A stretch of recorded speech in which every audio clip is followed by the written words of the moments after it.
The Assembly will hear an address by His Excellency Hakainde Hichilema, President of the Republic of Zambia. I request protocol to escort His Excellency.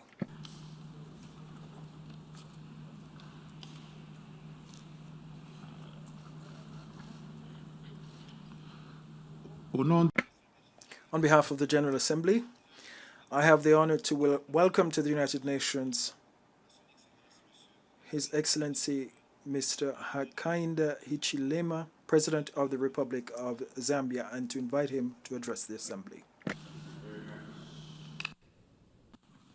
Your Excellency, Mr. Abdullah Shahid, President of the 76th Session of the United Nations General Assembly. Your Excellency, Mr. Antonio Guterres, Secretary General of the United Nations. Your Excellencies, Heads of State and Government, distinguished ladies and gentlemen, I wish to begin by congratulating Your Excellency, Mr. Abdullah Shahid, on your election as President of the 76th Session of the United Nations General Assembly. I am confident that your wealth of knowledge and vast experience in multilateral issues will lead to a successful discharge of the important responsibilities of the Assembly throughout this session. Zambia stands to work with you as you execute your mandate in presiding over the matters of this session. To the outgoing President, His Excellency Mr. Volkan Bozkır, I wish to convey Zambia's appreciation for your commendable service to the United Nations family during the 75th session. Mr. President, I have the distinct honor to deliver my maiden speech as the 7th President of the Republic of Zambia, following the electoral victory of our United Party for National Development, UPND, in the presidential and general elections that were held on the 12th of August 2021. I am pleased to inform this august House that the people of Zambia, the Republic of the People of Zambia, once again rose to the occasion to usher in a new government through a peaceful election. This has enabled Zambia to further consolidate our democratic credentials, which serves as an inspiration to the African continent, where the outcome of our election was determined by those who vote and not those who count votes. Very important. We are therefore proud to provide leadership in our country where people aspire for a free and just society and where they aspire for their voices to be heard. Mr. President, we were able to achieve this political transformation even at a time when Zambia was grappling with the COVID-19 pandemic and in the midst of deep sorrow following the passing on of our founding father and first Republican President, Dr. Kenneth David Kaunda. I therefore wish to take this opportunity on behalf of the people of Zambia to pay tribute to this icon leader who was fondly known in our country and elsewhere as KK. It is without doubt that the last remaining stalwart of liberation struggles has left an indelible mark on humanity. Dr. Kaunda's principles, values, contributions towards the ideals of emancipation and independence did not only spread across the African continent, but across the entire globe. His untold devotion to peace and unity laid the very foundation for Zambia's stature as a beacon of peace, not only in Southern Africa, but on the African continent as a whole. The Zambian government will therefore build upon KK's profound legacy to live in peace and harmony with one another. As we work towards this year's theme, let us remember the important lessons that Dr. Hakainde taught us, especially as we work towards revitalizing the UN system.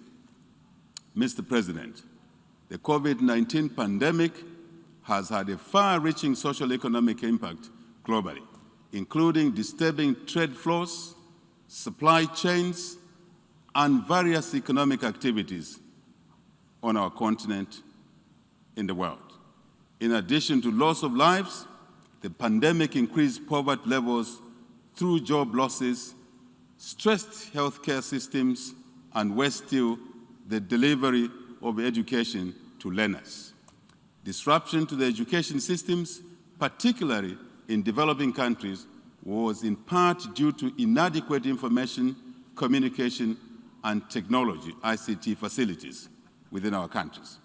In response to the pandemic, Zambia has developed a national preparedness and response plan for COVID-19, which has been used to guide the implementation of mitigation measures for the pandemic. The vaccine program forms an integral part of the response plan in our country. Despite our placing the vaccine program high on, has only managed to vaccinate a mere 3% of its population. This is against the country's target of vaccinating 70% of the eligible population by the third quarter 2022. This clearly highlights the inequitable access to vaccines developing countries, especially that more than 2 billion vaccines have been administered worldwide. Mr. President, it is fair to state that recovery from the pandemic hinges upon mass vaccinations before considering other reforms or facilities that tend to fail when countries lock down their economies.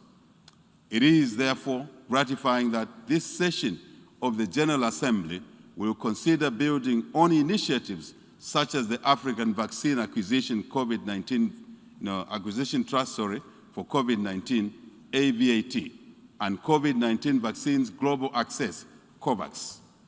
The two initiatives have made it possible for low-income countries, such as our own, Zambia, to access life-saving vaccines which will contribute to building resilience and recovery from the pandemic.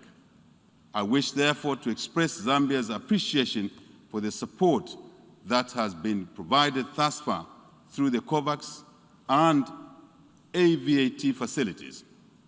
The UN system and various stakeholders have benefited from.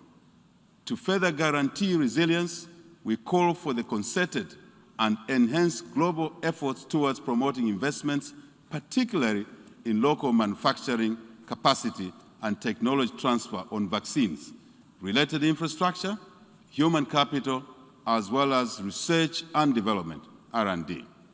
Mr. President, the new administration in Zambia is cognizant that a conducive governance environment is a precursor for the country's political stability, security, economic growth, and sustainable development. It also fosters enhanced transparency, accountability, and consultative dialogue. Very important. With this realization, our administration will work towards strengthening of oversight, governance institutions, and ensure the independence and autonomy of the three arms of government, particularly the legislature and the judiciary. The fight against corruption will be at the center of our transformation agenda, and this shall be expected to be executed with zero tolerance to corruption. Zero tolerance to corruption.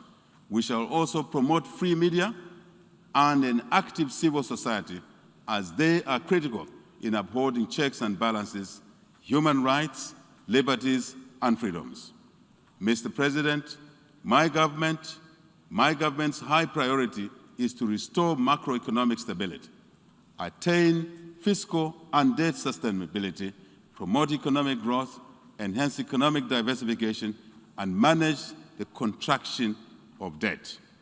I am confident that these measures will restore macroeconomic stability and put the country back on economic recovery. To sustain this growth, Zambia will dedicate efforts to guarantee a stable and predictable environment that will attract and protect local, regional, and foreign direct investment, as well as enhance local participation in our economy. Very important. This is a prerequisite for a vibrant private sector-led economy, and thus create jobs and opportunities for all our people. Mr. President, to complement these efforts, Zambia has embarked on an ambitious economic and social transformation agenda with a view to creating equitable opportunities and poverty reduction for the Zambian people, especially the youth and the women who actually delivered our election victory in our country. In order to achieve this goal, our administration shall design and implement interventions aimed at inducing enhanced productivity in agriculture, mining, energy, financial services, tourism, technology, health, and education, as well as support the growth of micro, small, and medium enterprises. Despite these well-thought-out interventions, today's world economy is more complex than ever before. Given the numerous global concerns, including pandemics, climate change, and indeed illegal human migration, it is imperative that we adapt to these effects of globalization by fostering key partnerships and deepening integration at all levels, so to say. This is critical to ensure that we realize our aspirations of restoring Zambia on a path to sustainable economic growth and development. Mr. President, Zambia is aware of the critical role of the United Nations in guiding the world to focus on the Sustainable Development Agenda. In particular, the 2030 Agenda for Sustainable Development has set the tone and benchmarks for countries to incorporate sustainability in their development policies. Our new Dawn government in Zambia is committed to realizing tangible growth and sustainable development while paying particular attention so that this is not achieved at the expense of future generations. Like many other developing countries, Zambia calls for closer cooperation and support for capacity to adopt better, safer, climate change sensitive and modern methods of increased production and productivity. Our administration has established a ministry that is the first of its kind in Zambia, the Ministry of Green Economy and Environment. To address this, among other important issues concerning environmental sustainability, it became important for us to establish this new ministry. This will be crucial to build the ability for implementing climate-positive actions in our country. Mr. President, I'm drawn to the prophetic inscription on the wall of the United Nations Plaza, and I quote, "They shall beat their swords to plowshares, and their spears into pruning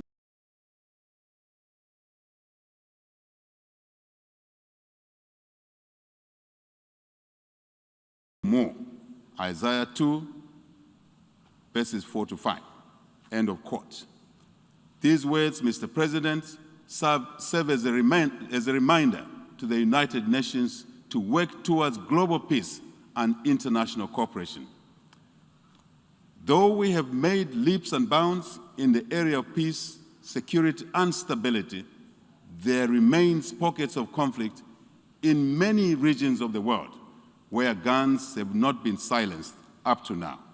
The silencing of guns, therefore, goes beyond addressing conventional warfare, but also in addressing new emerging threats of our century, which include challenges of extremism and international terrorism, cybercrime, asymmetric warfare, proliferation of non-conventional weapons, and organized crime. As an international community, we need to continue to work together to address the root cause of these global threats through various national, regional, and global mechanisms. Mr. President, the former Secretary General of the United Nations, the late Dr. Kofi Annan, laid out an ambitious agenda before the 60th General Assembly, which is still prominent or pertinent today. In his report, In Larger Freedom Towards Development, Security, and Human Rights for All, he made the case that development, security, and respect for human rights cannot be enjoyed in the absence of the other. These are indispensable realities of a well-functioning nation and international system. I, however, wish to go a step further, Mr. President, in asserting that the foundation to sustainable economic growth and development is peace and stability. Without peace and harmony, development cannot be attained. Zambia will therefore continue to support national, regional, and international initiatives aimed at promoting security, peace, and stability. In this vein, Zambia reaffirms its commitment to play an active role in the SADC mission in Mozambique aimed at restoring peace to the Cabo Delgado province of that country. In addition, Zambia remains committed to the cause of the Lusaka Master Roadmap to silence guns in Africa, an initiative being implemented by all African Union AU member states to promote peace and security, which has since been endorsed for extension for a further 10-year period from 2021 to 2030. We therefore wish to call for continued support of the United Nations in silencing guns in Africa and other continental initiatives. Mr. President, in the quest for promoting global peace and stability, security, Zambia notes with satisfaction the entry into force of the Treaty on Prohibition of Nuclear Weapons, TPNW, which became operative on the 22nd January 2021. The entry into force of the TPNW is a tangible feat towards advancing the cause of nuclear disarmament on the international stage. Zambia encourages other states that are yet to ratify the TPNW to come on board so that we can continue making advances towards achieving our aspirations of eradicating nuclear weapons on our continent. On the United Nations Security Council, UNSC reform, Zambia is still concerned with the slow pace of negotiations which have continued without making much progress. Zambia, in this regard, wishes to reiterate the African Common Position, the Ezulwini Consensus, that calls for a more representative and democratic United Nations Security Council, in which Africa, like all other world regions, will be fairly represented on this body. Mr. President, the call for gender equality is now a century-old struggle for women to participate equally with men in society as a whole. Despite realization that women's full and effective participation in all areas of life results in prosperity, women are still, however, involved less in public life and decision-making. It is important that we continue to demand for the promotion of gender equality while paying particular attention to the rights of women, children, girls included in there, and the rights of people living with disabilities. For us in Zambia, we will remain committed to the advancement and promotion of women's rights, and for the first time, Mr. President, in the history of our country, our new parliament has elected the first female Speaker of the National Assembly to preside over Zambia's supreme law-making organ of our government. I further wish to state, and I think this is important, with pride, that Zambia's Vice President, Republican Vice President, as well as the Deputy Speaker of the National Assembly are both women in our country. We're very proud of that. Consistent with our commitment, Zambia is implementing various initiatives designed to harmonize the development, programming, and indeed implementation of economic empowerment efforts targeting women and the youth across the country. In doing all of this, our aim is to eliminate hunger and rural poverty. As we know, these women and children. Further, Zambia emphasizes the importance of ensuring that communities have women at every level of decision-making, as doing so will translate into a discourse that will be inclusive, representative, and thus more holistic and insightful. Our government will focus on increasing support for women through creation of employment opportunities and entrepreneurship programs, amongst others. We will also focus on increasing access to secondary education for adolescent girls from impoverished households through financial aid and grant schemes. Mr. President, I wish to stress that the government of the Republic of Zambia will remain committed to economic diplomacy and multilateralism, to consolidate global efforts through promoting open and cordial relations with the international community in order to ensure collective sustainable growth and development in our country. Mr. President, as I conclude, I wish to emphasize that it is the duty and indeed responsibility of all of us in the global democratic community to make democracy work for all our people. We can't do this by delivering democracy dividends through accelerating economic development, balanced distribution of resources and among our people, and our people accessing opportunities for a better life. This is what will make democracy attractive to our people in our individual countries. This is what will make democracy sustainable and keep away autocratic and heavy-handed alternatives from leadership in our countries. It's very important. This is what will foster a peaceful, prosperous, and more united world. Mr. President, heads of government, state, I thank you for your attention.